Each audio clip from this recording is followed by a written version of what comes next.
जास्तीत जास्त शेतकऱ्यांना पीक विमा योजनेचा लाभ मिळावा यासाठी सरकारनं 1 रुपयामध्ये पीक विमा योजना ही योजना आणलेली होती आणि आता सरकार शिफारस करत आहे किंवा सरकारकडे समिती जी आहे ती शिफारस करते आहे की 1 रुपयामध्ये नाही तर भ्रष्टाचार रोखण्यासाठी 100 रुपयामध्ये किमान शेतकऱ्यांना पीक विमा योजनेचा लाभ दिला जावा। लातूर जिल्ह्यातल्या ग्रामीण भागामध्ये आपण आहोत, अहमदपूरमध्ये आपण आहोत। शेतकऱ्यांकडून जाणून घेणार आहोत आपल्यासोबत काही शेतकरी आहेत की 1 रुपयामध्ये पीक विमा दिला जात होता, त्यामुळे जास्तीत जास्त शेतकरी या पीक विमा योजनेमध्ये सहभागी होत होते। मात्र आता 1 रुपयामध्ये नाही तर 100 रुपये किंवा त्यापेक्षा जास्त रकमेमध्ये विमा दिला जावा अशी समिती जी आहे ती शिफारस करते सरकारकडे। आपण बघितलं 2017 पासून पंतप्रधान कृषी पीक विम्यामध्ये शेतकरी 25% 30% भाग घ्यायचे, पण ज्या दिवसापासून 1 रुपयात पीक विमा केला त्या दिवसापासून 80-90 नाही तर 100% शेतकरी पीक विमा भरतात। पण हा पीक विमा भरताना असं झालं किंवा मध्यंतरीच्या काळामध्ये पीक विमा भरला चालला पण शेतकऱ्याला विमा मिळाला गेला।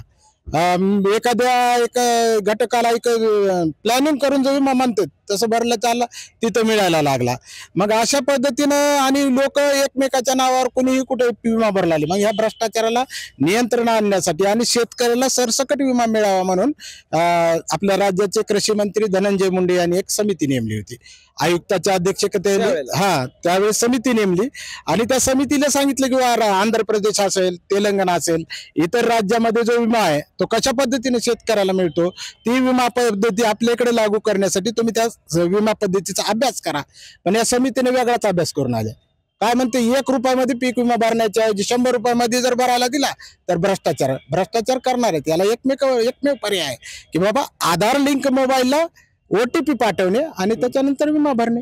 भ्रष्टाचार इथंच थांबतो। म्हणून आम्हाला आमची सरकारला विनंती आहे की बाबा 1 रुपयामध्येच विमा राहायला पाहिजे, तर शेतकरी आधीच अडचणीत आहे तो विमा भरू शकत नाही। मला सांगा तुम्ही कोणत्या गावचे आहात, किती शेती आहे तुम्हाला आणि 1 रुपयामध्ये विमा अगोदर होता, आता 100 रुपये करायचा विचार करते सरकार? मी सलगरा या गावचा आहे साहेब आणि माझ्याकडे 5 एकर शेती आहे। तर 1 रुपयामध्ये शासनानं जर विमा घेतला तर पूर्ण शेतकरी त्याच्यामध्ये सहभागी होऊ लागलेत, पण दुसऱ्या मालाला अगोदरच भाव नाहीत आणि त्याच्यामध्ये आणखी पुन्हा जर विम्याचे भाव वाढवले तर शेतकरी पुन्हा आणि परेशान होईल। तर जे 1 रुपयामध्ये आहे तेच विमा राहावं अशी आमची सरकारला कळकळीची विनंती आहे। सरसकट विमा मिळतो का यावर्षी? म्हणजे सगळ्या शेतकऱ्यांना मिळालाय का विमा वगैरे? आपल्याला माहिती आहे नाही साहेब, विमा आणखीन मिळालेला नाही। ज्यावेळेस फडणवीस साहेब आणि पाशा पटेल या दोघांनी इथून नागपूरला दिंडी काढली होती त्यावेळेस सोयाबीनला भाव काय द्यावा म्हणले? 6,000 रुपये भाव द्यावा म्हणले। 6-7 हजार रुपये त्यांनी त्यावेळेसचं वाक्य आहे। त्यावेळेस त्यांचं सरकार नव्हतं म्हणून त्यावेळेस पाशा पटेल आणि फडणवीस साहेबांनी इथून पदयात्रा दिंडी काढली, पायी दिंडी काढली, त्याच्यामध्ये त्यांनी 6,000 भाव म्हणला। त्यांचं सरकार आल्यानंतर 4,200 रुपयावर। लातूर जिल्ह्यामध्ये जे शेतकऱ्यांचं नुकसान झालं वेगवेगळ्या भागामध्ये झालं, सगळ्या शेतकऱ्यांना 1 रुपयामध्ये जे विमा भरला होता तो मिळालाय का? नाही, बिलकुल नाही।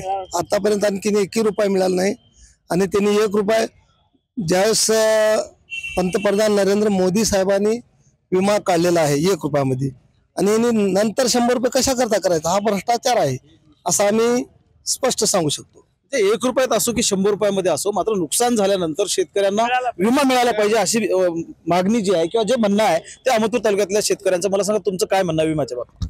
विमा हा शेतकऱ्याला सरसकट दिला पाहिजे, पण कंपनी सर्वे करते, सर्वे मध्ये 70 ते 80% नुकसान हे करते धरते आणि पुन्हा सरसकट शेतकऱ्याला 20% विमा देतो म्हणून कृषी अधिकाऱ्याला टॉर्चर करायला लागलेत विमा कंपनीवाले।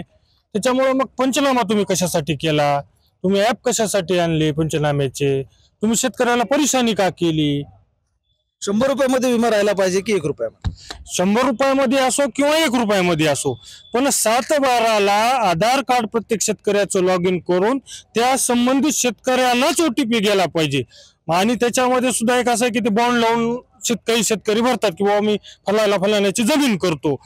तुम्ही जरी फॉर्म भरत असाल पण त्या संबंधित शेतकऱ्यांना परवानगी दिल्यानंतरच तुम्ही विमा भरावा। मूळ शेतकऱ्यालाच OTP गेला पाहिजे। मूळ शेतकऱ्याला आता सरकारी गायरान जमिनीवर विमा भरतात, एखादा माणूस गावामध्ये राहत नाही अशा शेतकऱ्याच्या नावावर विमा भरला जातो। योजना जी आहे ती पारदर्शक असावी असं शेतकऱ्यांचं म्हणणं आहे। 1 रुपयात असो की 100 रुपयात आहे, भ्रष्टाचार करणारे भ्रष्टाचार करतच राहतील, मात्र शेतकऱ्यांना न्याय मिळणार नाही असं होता कामा नये असं या शेतकऱ्यांचं म्हणणं आहे। महेंद्र जोंधळे, TVN मराठी, लातूर।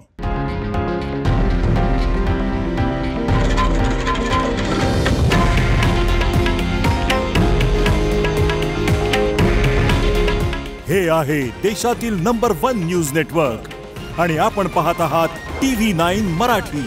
काळजी तुमची, हित महाराष्ट्राचं.